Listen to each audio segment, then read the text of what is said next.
যাচ্ছিল। আমার কেকগুলো এত কষ্ট করে আমি সারা রাত জেগে কেক বানাই ভাই, আপনারা বিশ্বাস করেন? আমার খুব খারাপ লাগতেছে বলতে। না আসলে প্রতিদিন এগুলো মানা যায় না ভাই। আমি প্রতিদিন মানে আসার পর থেকে এটা মানে প্রতিদিন এটা মেনে নিচ্ছি, কোনো সমস্যা নাই, ঠিক আছে হোক, আমারই কষ্ট হোক, আমি সরে যাই। কিন্তু কথা হচ্ছে সবকিছুর একটা লিমিট রাখা উচিত। আপনি মেয়ে মানুষ, আপনার সাথে এরকম ব্যবহার সবকিছুর একটা লিমিট। তারা তো 10টা মিনিট ধৈর্য ধরতে পারতো যে আপু তো বেশি কিছু আনে না, ও সামান্য কিছু আনে। তারা টোকেনটা তো তার জায়গা থেকেও সেল করতে পারতো, তাই না? কথা যেখানে কেক সেল করতেছে ওখান থেকে টোকেনটা সেল করতে পারতো। টোকেনের জন্য যদি আলাদা স্পেস লাগে, আমি কেন দাঁড়ায় আমার কেক বিক্রি করতে পারবো না? কেন পারবো না? আপনাকে উঠে দিছে 10টা মিনিট পর্যন্ত আপনাকে সময় চাইছেন, আপনাকে সময় দেয়নি। উল্টা আমার টেবিল সহ উঠাই নিয়ে যাচ্ছিল। আপনারা কি এটা কেউ ভিডিও করছিলেন? হ্যাঁ, এই টেবিল সহ উঠাই নিয়ে যাচ্ছিল। কে ওই লোক? উনি কে? ওনার এখানে কি অধিকার? ওনার বাপদাদা সম্পত্তি এটা? তাহলে উনি কেন আমার টেবিল উঠাই নিয়ে গেল? কোন সাহসে? সব ফুটেজ আছে আমাদের কাছে, সব ফুটেজ আছে। এটা ছেড়ে দিবেন, জনগণ বিচার করবে।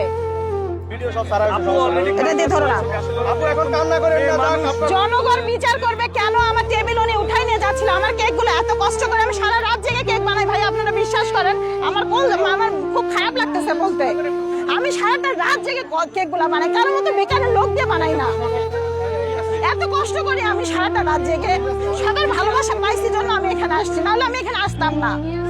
অথচ আমার সাথে কেন অন্যায় করবে প্রতিদিন ওনারা প্রতিদিন আমার সাথে যেখানে যাই সেখানে, ওই পাশে ঝালমুড়িওয়ালা, ফুচকাওয়ালা বলেন, তারপরে হচ্ছে আপনার কি বলে হালিমেলা মহিলা বলেন, সবাই আমার সাথে ঝামেলা করে। কেন আমি কি কারো রিজিক মেরে খাচ্ছি?